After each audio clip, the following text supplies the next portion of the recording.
Enegula Superestación presenta Visto Bueno Radio, el programa donde se conjugan experiencia y juventud periodística en el análisis político. Bienvenidos, le invitamos a dar el visto bueno. Hola, ¿qué tal? Muy buenas noches, bienvenidos una vez más a esta mesa de diálogo y análisis de Visto Bueno. Muchísimas gracias por acompañarnos una semana más. En esta ocasión le doy la bienvenida a José Luis Antón. Carmen, ¿cómo estás? Bien, buenas gracias. Noches. Bien, gracias. Con el gusto de regresar a estos micrófonos después de que me obligaron a alejarme 2 semanas. Sí, fue una Así que con mucho gusto saludo otra vez. Saludos al ingeniero Caín, por cierto que lo está escuchando allá. Roberto Rico, buenas noches, bienvenido. Muy buenas noches, Carmen, me da mucho gusto saludarte, a Luis, a Pepe, que por cierto les manda un saludo, un buen amigo de ustedes y de esta mesa, el doctor Olaf Hernández Sánchez, presidente del ICADEP de Nuevo Hidalgo, que les manda un saludote muy fraterno, y ya después, bueno, ahí tendremos algunos comentarios de lo que viene haciendo también el ICADEP, que me ha pedido que sea hoy su portavoz casi. Primero una lana, ya veremos, ¿verdad? Ahí te pasan la basura, Luis. Buenas noches a la mesa, Roberto, como siempre, con el gusto, Pepe, Mari Carmen, pues como siempre un placer, y de nueva cuenta estar aquí en los micrófonos con un afectuoso saludo a don Luis. Pues muchísimas gracias. En controles Jorge Martínez, en producción Luis Manzano y Adrián Larrieta. Los números en cabina, si usted quiere hacernos algún comentario, 107-0523, 107-0526. Mandamos saludos a Mariana, que hoy me pidió saludos porque hoy sí nos está escuchando, y también muchos a los que saludos están a Mariana en carretera, a Anselmo Estrada, que ya nos hizo por ahí llegar el mensaje, que nos está escuchando a través del 90.1 de FM, y también quien nos puede escuchar a través de AM en el 640. Carmen, ¿por dónde le entramos? Hay mucha información. Yo creo que la única veda es para lo electoral, porque la información sigue dando. Esa no se la detiene. Política no se detiene, como lo hemos platicado muchas veces. Y prueba de ello es que, si les parece bien, empezamos platicando ayer, 4 de marzo, 83 años de la fundación, ¿no?, del Partido Revolucionario Institucional, que un 4 de marzo de 1929 se fundara como el Partido Nacional Revolucionario, y que en pocas palabras, y tratando de ser muy sintético, institucionalizó la revolución y los baños de sangre que habían asolado a México durante tantos años en su disputa por el poder. Robert, tú que eres no solo un experto electoral, sino un convencido priista, ¿cómo lees este aniversario del PRI en un contexto electoral 2012 como el que vivimos, ya con candidato presidencial, con figuras que regresan de medio del ostracismo, como Roberto Madrazo, ayer en el evento? ¿Cómo debemos leer, o cuál es una primera impresión tuya de este evento del PRI, además en el marco de la veda electoral, ¿no? Bueno, sin duda alguna, reafirmo lo que has dicho, Pepe, en la mesa. Soy un total convencido del Partido Revolucionario Institucional, sobre todo de los ideales que postula, con los que comulga el Partido Revolucionario Institucional, y cómo tenemos que leer el evento del día de ayer. Sin duda alguna es un evento de gran realce, en el sentido de que estamos próximos al escenario de la sucesión presidencial, de nueva cuenta una nueva posibilidad para el Partido Revolucionario Institucional de poder contender en pos de la presidencia de la República, y en mejores condiciones que en el año 2000, en mejores condiciones que en el año del 2006, Eso es cierto. y que sin duda alguna hoy las encuestas están avalando este dicho que comulgo. Ahora, ¿cómo debemos de entender sin duda alguna al PRI? Sin duda alguna, dentro de sus orígenes y sus transformaciones como organización política, tenemos que entenderlo como una gran institución que pudo, en primera cuenta, conformarse como una fuerza única a nivel nacional, una fuerza política, después de existir 400 y tantos partidos políticos regionales, que al final de cuentas eran comandados por los caudillos, por militares, por dueños del feudo, que en determinado momento eran cada uno de los estados que conformaban el país, y sin duda alguna con ello se institucionalizó los postulados del Partido Revolucionario Institucional a partir de la creación de este partido político nacional, que hasta la fecha, hoy primero como el Partido Nacional Revolucionario en su momento, como después como el Partido de la Revolución Mexicana en 1938, y como el Partido Revolucionario Institucional a partir del 4 de marzo de 1946. Sin duda alguna, el PRI, como un gran transformador de sus instituciones, un gran transformador de las políticas públicas, sociales y económicas de este país, pues bueno, tenemos que reconocer algo, en donde el PRI, dentro de los gobiernos emanados del Partido Revolucionario Institucional, se reconocieron y se dieron vigencia a los postulados y a los derechos sociales. Se logró para que los mexicanos tuvieran servicio educativo, servicios sanitarios, de asistencia social. La economía creció a un ritmo de 6.4% de manera anual. Se incrementó la participación de las mujeres en la economía del 4 al 32%. México pasó de ser una pequeña economía a la octava del mundo en determinado momento. Y la producción del petróleo creció en más de 100,000 barriles a más de 3 millones de barriles, y se crearon grandes programas sociales, primero Solidaridad, Progresa, los antecedentes que hoy son oportunidades en muchos. Tenemos que reconocerle, sin duda alguna, al PRI como un gran transformador, como un gran constructor de transformaciones sociales, que sin duda alguna debemos de ver hacia atrás, que primero, el PRI no debe de perder, ni los priistas deben de perder algo. ¿Cuál fue el motivo del por qué se crea el Partido Revolucionario Institucional? Y tenemos simplemente que volver un poco a la historia, un poco a las raíces, y sin duda alguna lo que vamos a encontrar que el Partido Revolucionario Institucional tiene su origen en algo, en la manera de organizar la vida social y política de este país, y generarle sobre todo a nuestro país un país de instituciones, un país que pudiera transformar esa parte que tú decías, Pepe, en esa lucha del caudillismo, en esa férrea pelea de los poderes. Casi 20 años en la anarquía total. Ahora, totalmente. Luis, retomando un poco lo que dice Roberto en el marco de la conmemoración de los 83 años del PRI, yo creo que también hay que hacer un balance en el que se diga que los mejores años del PRI, del desarrollo estabilizador, de la institucionalización de la revolución, por así decirlo, de la lucha fratricida por el poder, que pasó a una lucha entre comillas democrática con todos los asegúnes del mundo, se acabó por ahí del 82, cuando el modelo se agotó y cuando vino el final de la llamada docena trágica de Echeverría y López Portillo. De ahí en adelante todo fue de bajada, y lo que muchos analistas, incluido uno muy brillante como Gabriel Said, decía por ahí del 83-84 era que, el PRI estaba sentenciado a perder el poder, y estaba sentenciado a perder el poder porque los ciudadanos estaban dándose cuenta de que podían sacarlo a través del voto. El PRI, hay que reconocerlo, también fue abriendo el sistema lo suficiente como para que en el año 2000 el Partido Acción Nacional, que no se fundó mucho después, fueron 10 años después, en 1939, accediera al poder. Pero hoy, 2012 y 83 años después, la reflexión, Luis, es que el PRI puede volver al poder con el voto de la ciudadanía, es decir, con el sistema que a regañadientes construyó, ¿no? Que a rastras construyó, y es lo que hoy le está abriendo la puerta de volver a la presidencia de la República. ¿Cómo lo ves tú, una primera reacción en esta conmemoración? Fíjate que, dos vertientes, ¿no? Una, me dio un poco a la tarea de leer las editoriales de los medios de comunicación, y me pareció un punto de vista muy interesante, muy sui generis, como siempre lo hace Gabriel Guerra, a través del Universal, en donde, pues él se pregunta que si estaban cantando las mañanitas o estaban celebrando el regreso al poder, ¿no? Gabriel Guerra hace lo hicieron muy discreto, ¿no? Perdón que te interrumpo. Sí, menos gente desde que la veda electoral no da para menos, ¿no?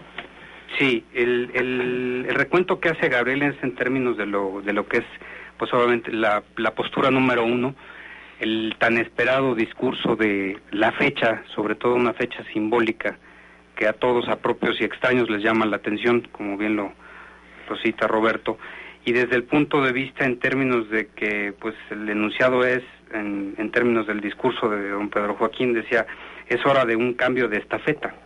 Dice, para terminar con la pesadilla de dolor, violencia, corrupción y pobreza que el panismo ha recetado al país. Y las cabezas de los diarios hoy titulaban terminar la pesadilla panista, en referencia al discurso de Pedro Joaquín Caldwell. Yo no sé cómo lo ven ustedes. A mí, llamarle a los 12 años de la alternancia una pesadilla me parece un exceso. Sí, por Para mí los 12 años de la alternancia han sido más bien de esperanzas perdidas, han sido de expectativas a la baja, ha sido de quedar a deber, pero todos, es decir, yo creo que Vicente Fox tuvo un desempeño muy pobre, Felipe Calderón ha tenido un sexenio descorazonador, déjenme decirlo así, pero hay que asumir la responsabilidad de todos. Yo creo que sociedad civil, el resto de los partidos políticos. Por favor, hay una izquierda que en el 2006 estaba pensando en llevar bombas Molotov al Congreso, y estamos hablando también de un PRI que tuvo una racha sistemática de negar todas las propuestas y de dinamitar el diálogo, y un Partido de Acción Nacional que optó por una política clerical y de regreso a las políticas del siglo XIX, donde hay que privilegiar intereses pues que me parece están alejados totalmente del siglo XXI. Entonces, si esto ha sido una pesadilla, es decir, concediendo la frase de Pedro Joaquín Caldwell, yo creo que es una pesadilla en la que muchos la hemos padecido y muchos también la han construido. No solo los gobiernos de Acción Nacional, yo creo que hay una responsabilidad compartida y a todos los niveles. Pero también es la inercia que le dan hoy las encuestas. Hoy veía la encuesta que publica el diario Excelsior y que le regresa una ventaja importante a Enrique Peña Nieto, en el que, si no mal recuerdo, son 18 los puntos de ventaja sobre Josefina Vázquez Mota. Es de 26. BMG, ¿me equivoco? BMG, ajá. A comparación de la que hace apenas unos días dio a conocer GEAISA, que no está de más recordarlo. GEAISA en el 2006 fue la primera encuesta que favoreció a Felipe Calderón frente a Andrés Manuel López Obrador, y después su director, Guillermo Valdés, fue llevado al Centro de Investigación y Seguridad Nacional. Fue, digamos así, premiado, y el dueño, el jefe de GEAISA, Jesús Reyes Heroles Jr., fue nombrado director de Pemex. Entonces, hay que recordar que hay dos clases de encuestas, ¿no? Las que reflejan la realidad y las que modifican la realidad. Vamos a ver de las dos. Estamos en un momento en el que vamos a ver de ambas.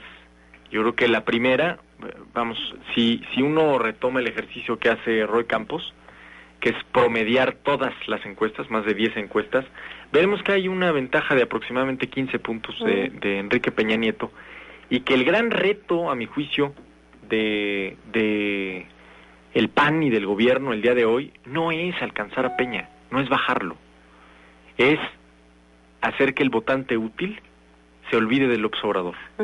Yo creo que esa era la lógica del presidente Calderón cuando en el Centro Banamex dijo que Josefina estaba a 4 puntos de Peña. Claro. Más que bajar al priista, desaparecer en términos de opinión, de opción electoral, de oferta política a Andrés Manuel López Obrador, que además no se ayuda con estas declaraciones que lo hacen parecer cansado, hastiado, ¿no? Sin la energía suficiente, Robert, para ser verdaderamente competitivo. Bueno, lo que tenemos que revisar muy a fondo, que hoy el escenario electoral sin duda alguna va a ser muy distinto al que vivimos los mexicanos en el año de 2006.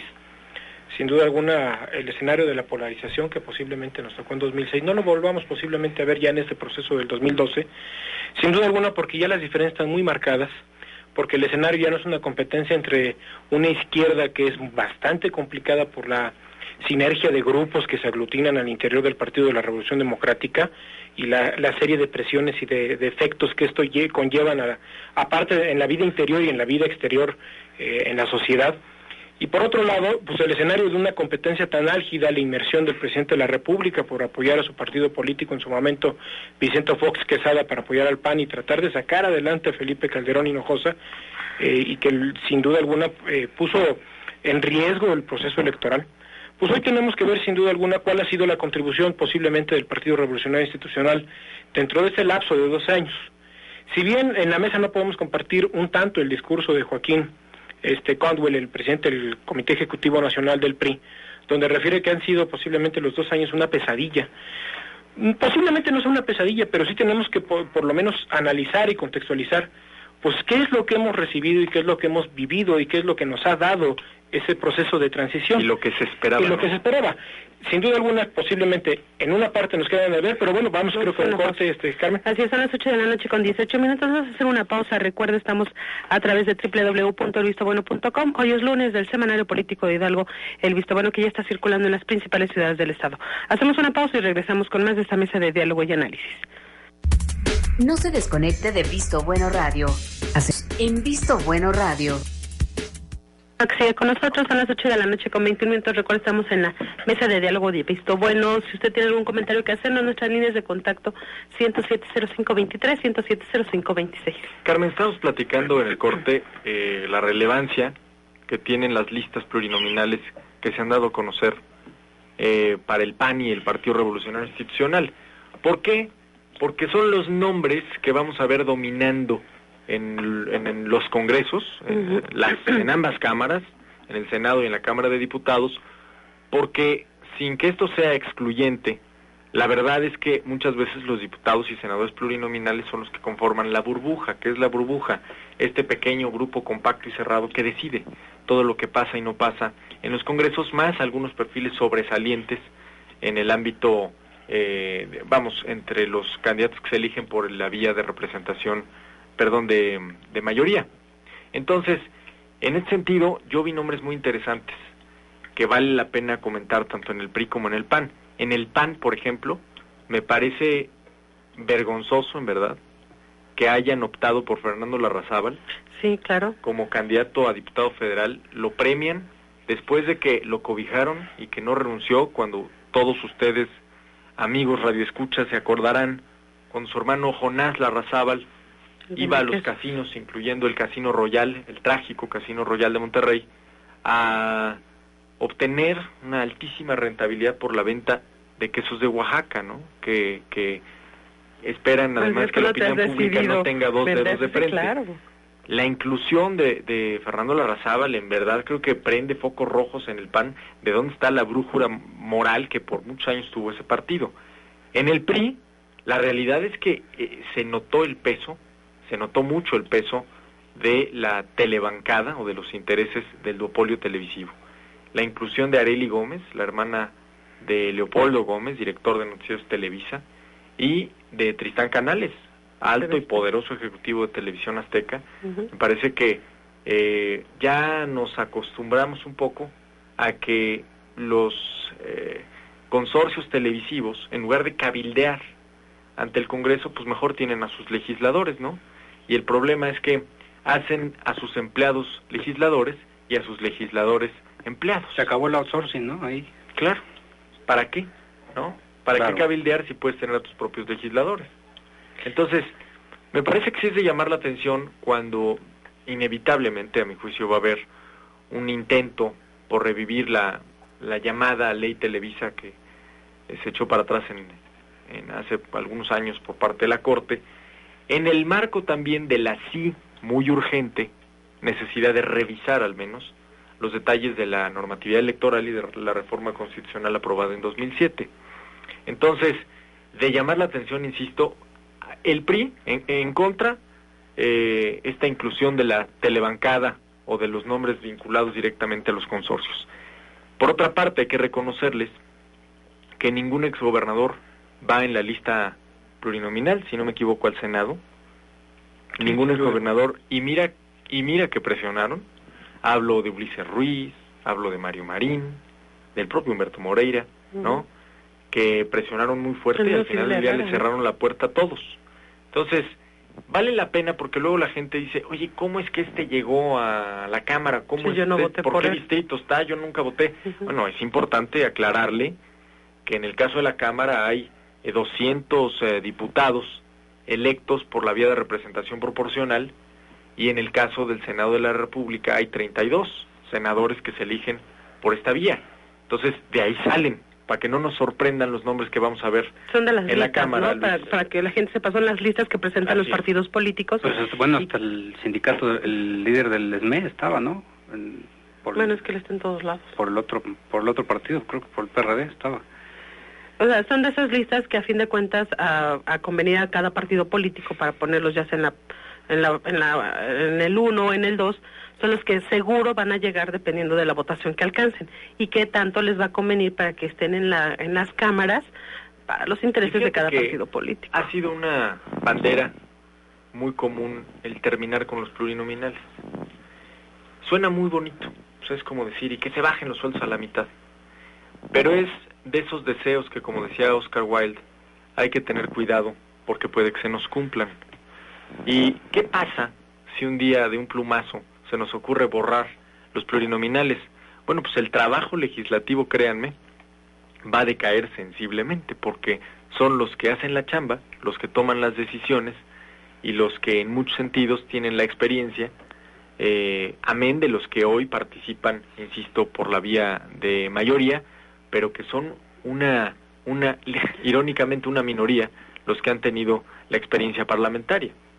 Bueno, yo pienso que independientemente del dineral que cuesta, que vaya, en teoría, en razón de lo que tú comentas y de la chamba que hacen y formulan y a la cual están a las presiones que están expuestos en términos de toma de decisiones, pues adelante. Nada más que ahora sí que, como dice el abogado, ¿no? El espíritu del legislador plurinominal no era ese. Eran espacios para gente de la sociedad civil, ¿no? En todos los partidos. Así es. Entonces, bueno, ahí es en donde si los que le hemos leído y vemos que pues de alguna manera tenían por ahí una posibilidad, pues esa posibilidad hoy en todos los partidos la veo negada. No sé cómo lo veas tú, Roberto. Bueno, pues aquí la situación es verdaderamente analizar cuál ha sido el motivo o el principal factor que ha movido en cada uno de los intereses de los partidos políticos. Y por ejemplo del PAN podemos simplemente analizar pues realmente quién quiso el presidente Felipe Calderón que estuvieran ahí. Y yo percibo en la lista del Partido de Acción Nacional la lista de los amigos. Desde Roberto Gil Suárez, desde Ernesto Cordero, desde la hermana de Roberto Gil, ¿no? Es decir, que el coordinador de la campaña presidencial de Josefina Vázquez Mota esté en la lista plurinominal al Senado es un muy mal mensaje, porque entonces aspira a ser senador y no a que su candidata gane. Es algo lo que, vamos, el mensaje es claro, ¿no? De lo que Manlio en el está asegurando ya su espacio, en lo que en determinado momento se frustra la llegada de Josefina Vázquez Mota a la presidencia de la República. Su llegada al Senado. Y bueno, ya su llegada al Senado ya es segura totalmente. Simplemente lo que debe estar esperando Roberto Gil Suárez y la ola de gente muy allegada a Felipe Calderón, sin duda alguna, digo, hasta su hermana ahí metida en la lista, sin duda alguna, pues bueno, ya nada más es esperar a tomar protesta y sentarse en la curul el próximo 1 de septiembre del 2012. Será senadora por segunda ocasión, Cocoa Calderón. Sí, será senador. Entonces, bueno, ya es innegable cuáles son los intereses que mueven, sin duda alguna, al interior del Partido de Acción Nacional, pues la serie de postulaciones. Ahora, si volvemos un poco al tema de la lista, por ejemplo, del Partido Revolucionario Institucional, pues vamos a encontrar, por ejemplo, en la lista al Senado de la República, pues vamos a encontrar a Emilio Gamboa Patrón, al dirigente de la CNOP a nivel nacional, y que es una gente muy allegada a Mario Fabio Rivera Beltrones. Vamos a encontrar a la actual secretaria general del Comité Ejecutivo Nacional del PRI, María Cristina Díaz Salazar. Vamos a encontrar a Armando Neira, a la Milla Gastelum, que es la dirigente de las mujeres del Partido Revolucionario Institucional. Vamos a encontrar a Gerardo Sánchez, al dirigente de la CNC, al, por cierto, y mítico personaje, Carlos Romero de Champs, que había en determinado momento sido no, pues qué chulada, Robert. Candidato en un momento por el Estado de Hidalgo, a Arely Gómez González del Blanco, que ya había prodigado Pepe, a Joel Ayala, el líder del FETSE, a Hilda Flores, a Raúl Cervantes Andrade, el coordinador jurídico del PRI Nacional. Dame un minuto, Robert. Vamos a hacer identificación de estación, son las 8 de la noche con 30 minutos y regresamos con más.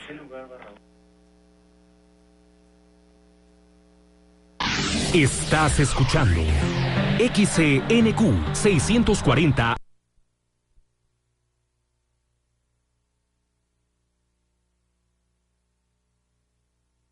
En Visto Bueno Radio. En el Distrito Federal, que ha hecho una fortuna alrededor de la basura, y que en realidad su principal oficio, la política es su hobby, pero su principal oficio es el chantaje. Sí, claro. Así le saca posiciones al PRI. Lo que veo en los primeros lugares de la lista tricolor al Senado de la República es el peso de los sectores. Es decir, es un partido donde los sectores, sin duda, un valor muy exigen y pesan a la hora de las negociaciones. Tan es así que ahí está claramente marcada la CNOP, la Secretaría General, la CNC, la CTM, el tema de las mujeres. No sé si es el mejor mensaje de cara a la opinión pública. Tiene a su favor el PRI, y yo sí lo lamento, que la gente no se entera y no se informa, y rara vez le importa la lista de senadores y diputados plurinominales? No, sí le importa, sí le interesa sin duda alguna, porque ¿Tú crees? los perfiles. No, yo sí, perdóname, en Robert, determinado momento, pues van a influir en determinada toma de decisiones al interior de la Cámara. Bueno, si le importara, y lo vamos a ver, afectaría al PRI, ¿eh? Y lo vamos a revisar, si lo revisamos en la conformación de las 5 listas de las 5 circunscripciones plurinominales, pues vamos a encontrar, por ejemplo, en la lista de la región 1, pues vamos a encontrar a Mario Fabio Beltrones, que del Senado va a pasar a la Cámara de Diputados. Y es lo que a la gente no le gusta. Va a ser un perfil para poder ser presidente de la mesa directiva o coordinador de la bancada de los diputados del PRI. Y que vale la pena ahí apuntar, o sea, también hay que entender que mientras en México no haya reelección legislativa, este mecanismo de acceder vía plurinominal de una Cámara a otra, pues es la alternativa natural ante la imposibilidad constitucional de regresar a competir por el mismo distrito. O sea, eso sí que no nos extrañe, ¿eh? Es una reacción natural a pues un atavismo que hasta el momento se mantiene de ni siquiera llevar a la discusión el tema de la reelección legislativa, ¿no? Sí, pero retomando un poquito lo que decía Roberto, de que la gente sí se interesa por este tipo de listas, no es cierto, porque, digo, la gente no se va a tomar ahí la curiosidad de decir, a ver, ¿qué lista metió el Partido Acción Nacional para la Cámara de Diputados? Porque tampoco le interesa, lamentablemente, y lo decía José Luis Antón, no se informa. Y los partidos políticos lo darán a conocer, pero no ampliamente, Robert. O sea, a fin de cuentas, no toda la gente se va a dedicar a ver si va y compra los periódicos de circulación nacional, que es a donde más aparecen estas listas. De ahí en fuera se entera cuando ya efectivamente toman posesión los 500 diputados, ¿no? Carmen, impresionante también la historia. Vamos, yo creo que sí deberían darle un premio a la mejor trapecista de la historia de este país, Emilio Gamboa, ¿eh? Es que lleva al menos 30 años, brincando de cargos de primer nivel a otro, ¿eh? De la Secretaría Particular del Presidente, al Instituto Mexicano del Seguro Social, a la Secretaría de Comunicaciones y Transportes, al Senado de la República, a la Cámara de Diputados, otra vez al Senado. Vamos, hay que reconocerle que a pesar de su malhadada imagen y de su mancillada imagen pública, el señor logra colarse. Bueno, sí, y así vamos a ver a varios, digo. Y no nada más en el PRI, posiblemente yo todos los partidos pueda percibir algo. A ver, los ciudadanos tienen que interesarse, y hay algunos que sí se interesan, posiblemente no el todo, no el general, el común denominador, pero muchos de los ciudadanos pues están lógicamente buscando esa información de quiénes van a ser los próximos legisladores federales o los próximos senadores, y ahorita están fluyendo la información, por ejemplo, de los plurinominales, pero se ponen a revisar sobre todo perfiles de qué es lo que ha hecho el PRI, qué es lo que ha hecho el PAN, cómo están definiendo los cuadros en determinados partidos políticos, y bueno, posiblemente vaya a haber algunas cuestiones que no nos agraden a los ciudadanos en general, o que no les gusten a los propios militantes de sus partidos políticos, pero sin duda alguna, algo que está reuniendo las características de la conformación de la lista del PRI, pues es esa parte de experiencia, sin duda alguna. Creo que Mario Fabio fue un elemento que contribuyó enormemente en el trabajo legislativo en el Senado de la República, creo que eso es innegable, y creo que va a ser un trabajo sin duda alguna formidable. Ya fue en determinado momento diputado Manlio se reinventó para bien. Sí, y digo, y el escenario sin duda alguna era tratar de conquistar una posición que le permita de nueva cuenta tratar de construir un escenario posible para poder en determinado momento aspirar, ¿no? Ahora, la pregunta, Luis, Roberto, Carmen, que a mí sí, al leer estas listas me llamó la atención y creo que tenemos que hacernos es, nos hemos quejado en los últimos años de la inamovilidad legislativa, de que las cosas no suceden en el legislativo. Y el problema es que vamos a tener los mismos nombres en el legislativo, en los próximos 3 y en el caso del Senado los próximos 6. Entonces, no son, digamos, noticias muy alentadoras para esperar que hay reformas pendientes en cartera que probablemente verán el sueño de los justos en esta nueva legislatura también. Creo que la única llave que podrá abrir la llave de la puerta de las reformas será el cambio en el Ejecutivo. Es decir, si un partido logra construir, aunque sea una mayoría simple, que pueda completar con una negociación con uno o dos partidos para lograr reformas de trascendencia. De lo contrario, pues acostumbrémonos. ¿Con cámara o sin cámara? ¿Cómo con cámara? O sea, el Ejecutivo... Sí, claro, con cámara...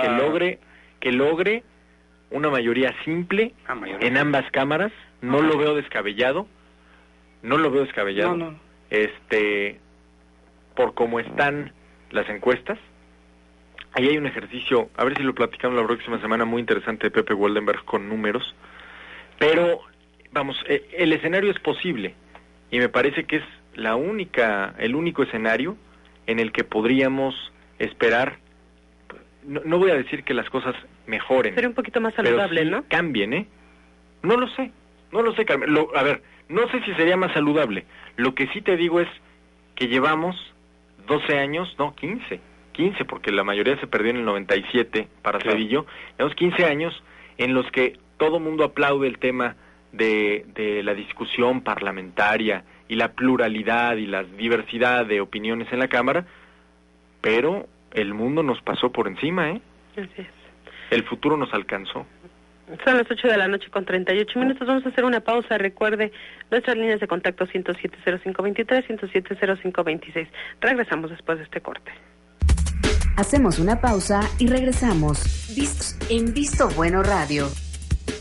En Visto Bueno Radio. Qué bueno que sigue con nosotros. Son las 8:40 a.m. Recuerda, estamos en su mesa de diálogo y análisis de Visto Bueno. Nuestras líneas de contacto 107-0523, 107-0526. Luis, te interrumpió el corte. Sí, pues sobre todo tocando el tema del escenario con cámara o sin cámara, ¿no? Porque tomando lo que comentas y decíamos que con Ernesto Zedillo se perdió en su segunda cámara, pues se perdió, ¿no? Y es cuando aquella frase que dijo, nadie sabe lo que pierde hasta que pierde el Congreso, ¿no? Y en ese escenario, bueno, pues las cosas se darán, y en el ánimo de que las cosas salieran adelante, pues todos pensaríamos en términos de la simpleza, de que todo pudiera ser muy fácil en razón de que ganas todo y ganas todo, ¿no? O sea, ahí en teoría en un ganar-ganar de los ciudadanos, pero no es así de simple, ¿no? Yo creo que sobre todo viendo los perfiles que hoy están en todos los estados, los perfiles bien sólidos en términos de lo que va a ser la contienda al Congreso, ¿no? Es decir, tú no ves gente votando por el PAN para presidente, por el PRI en el Senado y por el PRD en diputados federales. No. Yo tampoco. No veo tanta... Que se dé un voto diferenciado, no, sin duda alguna. No creo. Menos en Hidalgo, ¿no? Unificado. Hidalgo difícilmente vota así. Difícilmente, porque el escenario pues es muy distinto. Yo no veo, creo que sin duda alguna algo de lo que se está apoyando su estrategia, por ejemplo, todos los partidos políticos, pues va a ser en la fortaleza que tenga cada una de sus figuras a la presidencia de la República. Si el PAN no le apuesta a la figura de Josefina Vázquez Mota, y que puedan las campañas tanto de senadores como de diputados federales por la vía de la mayoría relativa, donde los ciudadanos van a votar de manera indirecta en las urnas, pues sin duda alguna estarían dando por perdido el escenario de la presidencia de la República. Si el PRI no finca su esperanza de las campañas de los diputados a senadores y de las campañas a los diputados federales, y que estos le ayuden a arrastrar votos hacia Peña Nieto, pues difícilmente podrán entender que Enrique Peña Nieto pueda tener posibilidades reales de llegar a la presidencia de la República. Y de la misma manera tendrá que hacerlo el PRD, aunque en estos momentos todavía no ha terminado de finiquitar el tema de sus listas, todavía no sabemos en realidad quiénes van a ser sus candidatos, porque están en el escenario de las encuestas, en virtud de que de las 4 fuerzas políticas, el PRD, el Movimiento Ciudadano, el PT, los tres, ¿no? Los tres partidos de izquierda, pues ya definieron una serie de figuras, y que a partir de una encuesta van a definir de manera definitiva quién habrá de ser el abanderado de la coalición que van a llevar al frente estos partidos políticos. Pero bueno, la realidad, ¿cuál es en contexto? Creo que el escenario hacia el 2012, que ya estamos a escasos días, a 25 días de que arranquen las campañas de manera formal a la presencia de la República, a la renovación del Senado y de la Cámara de Diputados, pues vamos a encontrar sin duda alguna campañas fincadas en la imagen y en la figura de la candidata y del candidato a la presidencia de la República, tan solo en el PAN y en el PRI. Oye, Robert, en ese sentido, y tomando como punto de partida tu elemento, el panel de entonces ya se equivocó, ¿no? O sea... Mira, el panel está, sin duda, bueno, es que hay una situación. Hay unos que tienen diferentes rangos aspiracionales. El PRI, su rango aspiracional es llegar a la presidencia de la República. Pues de Nueva Alianza, sin duda alguna, no, es mantener el registro. Sí, por supuesto. Hay otros que tienen intereses diferenciados. Y el tema del PANAL, pues como lo señala el COFIPE, si no consigue el 2% en la del Presidente de la República, lo puede conseguir en la del Senado. Y si no lo consigue lo del Senado, lo consigue en la de diputados federales. En cualquier elección donde consiga el 2% ya salvaron su registro. Y bueno, ya tienen registro para otros 3 años más. Y en otros 3 años que sea la elección a diputados federales, pues nuevamente en esa elección tendrán, pues posiblemente que hacer o una alianza, porque ya no van a tener otras 2 posibilidades que tienen que dar el Senado y la Presidencia de la República, o tratar de hacer una campaña con otro tipo de elementos que le permitan afianzar de mayor manera votos.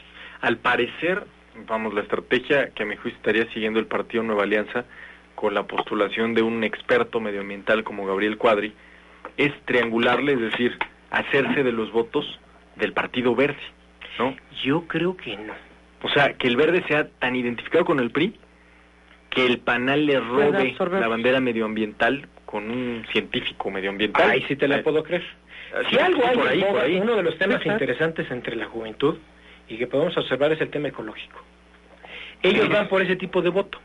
Y en el tema de ese discurso ambiental, posiblemente van por ese mercado, por ese sector poblacional, que les permite generar algún tipo de votos. Sin duda alguna, lo podemos ver en la plática de los jóvenes. ¿Cuáles son los principales temas de los que están hablando? El medio ambiente, la seguridad, y uno de los temas que mayor impacta en ese sector, pues sin duda alguna es el medio ambiente, y sin duda alguna con un ambientalista como Cuadri, pues posiblemente pueda fincarse la estrategia en un discurso claro, dirigido a ellos y que les permita afianzar esos votos. Sí, coincido, y además sumaría en ese sentido el conocimiento que tiene Cuadri y verlo como una arma oculta, hasta cierto punto una arma de alto calibre, en términos del debate, porque el señor, entiendo que intelectualmente está armado con otro tipo de artillería, en términos intelectuales. El señor creo que tiene es candidato a doctor. Y bueno, hasta lo que he leído de él, pues eso se ve que es un cuate que sí le gira el hámster, ¿no? Como dicen. Pero además, yo creo que una virtud que tiene es que es candidato presidencial del Partido Nueva Alianza y no hay una vinculación muy estrecha con la profesora Gordillo. Y yo creo que en el PANAL podrán quererla mucho y es, como bien dicen, la abeja reina de ese PANAL.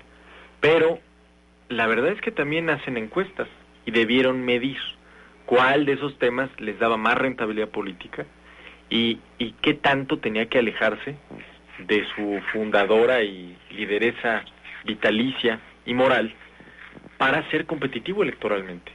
Es decir, yo creo que el primer reto del PANAL es entender porque tiene una carga ahí. Digo, si iban a enfocar su discurso en el tema de la educación, pues bueno, mucho le hubieran dejado el trabajo al tema de la película de Panzazo, ¿no? Y si nos vamos a su página de internet, pues vamos a ver la serie de estadísticas. Métete a las estadísticas de www de Panzazo. Las estadísticas son interesantes totalmente, ¿no? El grado de comparación de qué calidad de estudios tiene, por ejemplo, determinada serie de países con México, o cuántos grados o cuántos años de estudio tiene México comparado con otros países, o cuál es la calidad de estudio. Ahora, el educacional, Vicente brincó ante este cortometraje. Digo, no hay casualidades en política. Sí, claro. No hay casualidades en política y menos en año electoral. No deja de ser relevante el hecho de que el conductor estrella de Televisa, con todo el apoyo de esos medios, esté golpeando a la profesora.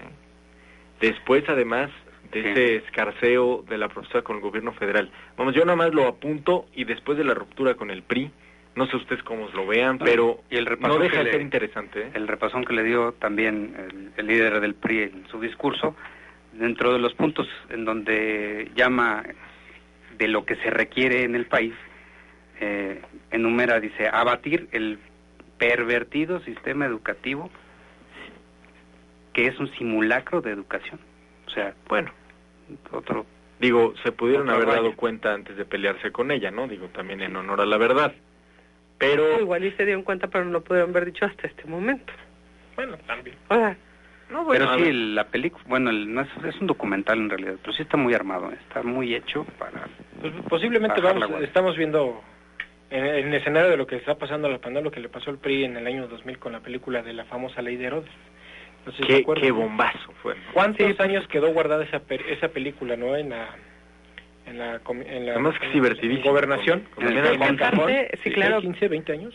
20 años duró guardada esa película para que pueda ser vista en pantalla, y después de esos 20 años, pues ahí están los resultados, no hubo un proceso de Son películas transición. A fin de cuentas como que salen en determinado momento.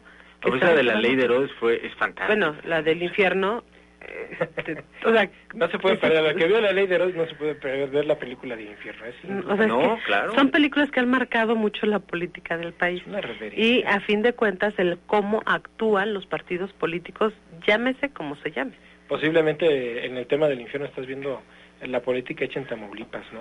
Algo por ahí. Por el norte, sí, claro. Totalmente, ¿eh? Y yo creo que se queda corta cuando uno lo compara con la realidad. Claro. Ya, si quieres películas del PAN, pues El Padre Amaro, ¿no? Marcelino Panivino, te van El Padrecito. Te van a excomulgar. Y creo que el programa que sigue es del Monseñor. Mientras no lleguen el patín del diablo como el... No, pero escenario sin duda alguna se está configurando de manera muy interesante hacia el 2012. No, y además la veda se está viviendo, ¿no? Yo creo que, sí. No sé cómo les haya tocado, bueno, a unos más que otros, pero en realidad la gente está, bueno, lo que sí voy a decir algo que a lo mejor no coincide. La veda está operando hasta en la gente, ¿no? La gente hoy no habla tanto de política, es un tiempo en el que pues le descansamos, total, ahí viene el 29, ¿no? Ahí viene el 30. No, pero la gente no habla porque sepa que el 29 entra en las campañas, sino porque realmente en determinado momento les harta tanta imagen en la televisión y tantos audios en radio. De alguna manera yo siento que los candidatos esta vez están generando menos polarización que en 2006. Sí, claro. Es decir, acuérdense, hace 6 años, a estas alturas, México prácticamente en términos del debate se debatía entre ser una república comunista, popular, socialista o seguir el rumbo del liberalismo. Por Dios, ese era el debate, que si nos seguíamos por el rumbo de Cuba o de Hugo Chávez, o seguíamos por el rumbo de la libertad, con la guía de Aznar, ¿no? Más o menos que es lo que planteaba el PAN. Entonces, yo creo que hay mucho menos polarización, y también, debo decirlo, creo que son candidatos demasiado terrenales y humanos. ¿A qué me refiero? El golpe de la FIL le pegó lo suficiente a Enrique Peña como para hacerlo humano. Josefina Vázquez Mota creo que no ha acabado de prender lo que ya tendría que haber prendido. Esta parte de no contestar a nada y de, ser incapaz de posicionarse en temas que le interesan al electorado, creo que también le implica un costo. Y Andrés Manuel López Obrador, pues es un ave de tempestades, ¿no? Los que están con él están a muerte, pero hay mucha gente que no olvida que también es un hombre que mandó al diablo a las instituciones y tomó el paseo de la reforma y bloqueó durante bastantes días la actividad económica en el Distrito Federal e hizo el berrinche más monumental de la historia de este país, al menos en el siglo XX y el XXI. Entonces, creo que también eso colabora a que haya menos pasiones alrededor de los candidatos, ¿no? Están demasiado... Oye, y además, como me dice mi hijo, oye papá, pero ese ya fue presidente, ¿no? Le digo, no, apenas va por su candidato. Dice, no, pues que no era el presidente legítimo. Le digo, no, sí, claro, eso fue marketing. Sí, va a buscar la reelección. Él se autodenominó el presidente legítimo, al final de cuentas. Y bueno, el escenario yo no lo veo tan convulso, pero yo creo que el tema de cómo se va a ir calentando el proceso electoral no va a estar en estos momentos, sino va a estar casi a finales yo creo que por ahí de finales de mayo, principios de junio, vamos a comenzar a vivir una efervescencia que sin duda alguna vamos a poder asimilar, y seguramente vamos a estar hablando en esta mesa. Por tu cara, Robert, veo efervescencia del tipo Ministerio Público. No, yo creo que, mira, el tema sin duda alguna va a parar en el tema de tribunales. Digo, si de por sí hoy estamos viendo la serie que hay de interpretaciones sobre la legislación, pues sin duda alguna que pues al rato van a decir, oye, pues que lo resuelve el juzgado, que lo resuelve el tribunal, o lo van a dejar mucho al tema de los tribunales, y no se nos olvida la calificación de elección de gobernador, pues la hace la Sala Superior del Tribunal Electoral del Poder Judicial de la Federación al momento de concluir con la resolución de todas y cada uno de los recursos que se hayan interpuesto en esa jornada electoral, y el IFE nada más va a calificar la elección de senadores y de diputados federales.